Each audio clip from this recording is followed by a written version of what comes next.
Hello दोस्तों, stock market monthly analysis की इस वीडियो में आपका स्वागत है। तो सबसे पहले अगर हम मार्केट की बात करें तो जून के शुरुआती 2 दिनों में हमें निफ्टी में लगभग 10% की गिरावट देखने को मिली। इस गिरावट का सबसे बड़ा कारण था इलेक्शंस के रिजल्ट, क्योंकि जैसे इलेक्शंस के रिजल्ट की उम्मीद की जा रही थी वैसा कुछ भी नहीं हुआ, जिसके कारण हमें निफ्टी में सिर्फ एक दिन में लगभग 6% की गिरावट देखने को मिली। लेकिन महीने के शुरुआती 2 दिनों में ही इन्वेस्टर्स को भारी नुकसान करवाने के बाद मार्केट अगले 3 दिनों में इस पूरे फॉल को रिकवर कर चुका था। मार्केट ने इस गिरावट की रिकवरी के बाद अपने ऑल टाइम हाई को भी ब्रेक किया। अब अगर हम निफ्टी के मंथली चार्ट को देखें तो यहां पर हमें एक बहुत बड़ी हैमर कैंडल देखने को मिलती है, क्योंकि निफ्टी ने इस महीने लगभग 2900 पॉइंट मूव किया है। निफ्टी ने 6% से ज्यादा की रिटर्न दी है और इसी महीने निफ्टी 24,150 के गोल्डन लेवल को अचीव कर चुका है। दोस्तों, मार्केट की इतनी ज्यादा बुलिश होने का एक बहुत बड़ा कारण इंडिया विक्स है, लेकिन इलेक्शंस के बाद इंडिया विक्स 40% से ज्यादा नीचे गिर चुका है।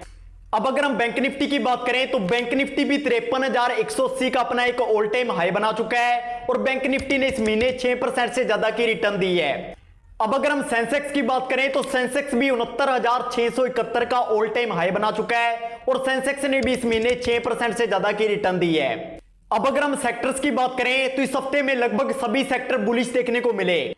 आईटी सेक्टर सबसे ज्यादा 11.65% ग्रीन में था, फाइनेंस सेक्टर 7.84% ग्रीन में था, ऑटो सेक्टर 7.60% ग्रीन में था, मीडिया सेक्टर 6.52% ग्रीन में था, इंफ्रा सेक्टर 5.38% ग्रीन में था, फार्मा सेक्टर 4.98% ग्रीन में था और एफएमसीजी 4.90% ग्रीन में था। लेकिन इसी बीच हमें मीडिया सेक्टर रेड में देखने को मिला। मीडिया सेक्टर 0.93% रेड में था।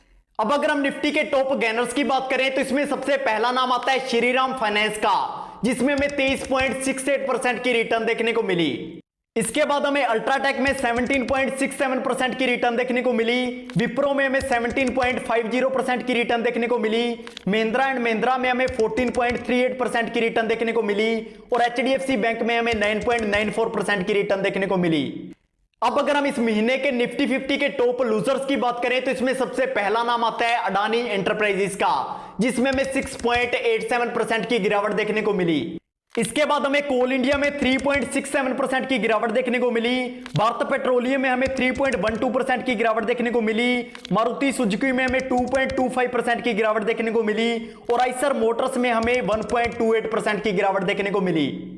अब अगर हम ओवरऑल मार्केट के टॉप गेनर्स की बात करें तो इसमें सबसे पहला नाम आता है श्री हनुमान शुगर्स का, जिसमें हमें 150% की रिटर्न देखने को मिली।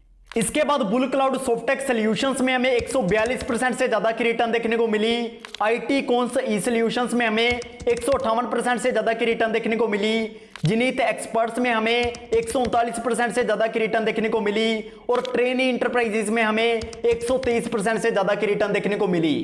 अब अगर हम गोल्ड को देखें तो गोल्ड पूरी तरह से स्टेबल है। अगर हम सिल्वर को देखें तो सिल्वर में 4.10% की गिरावट आई है।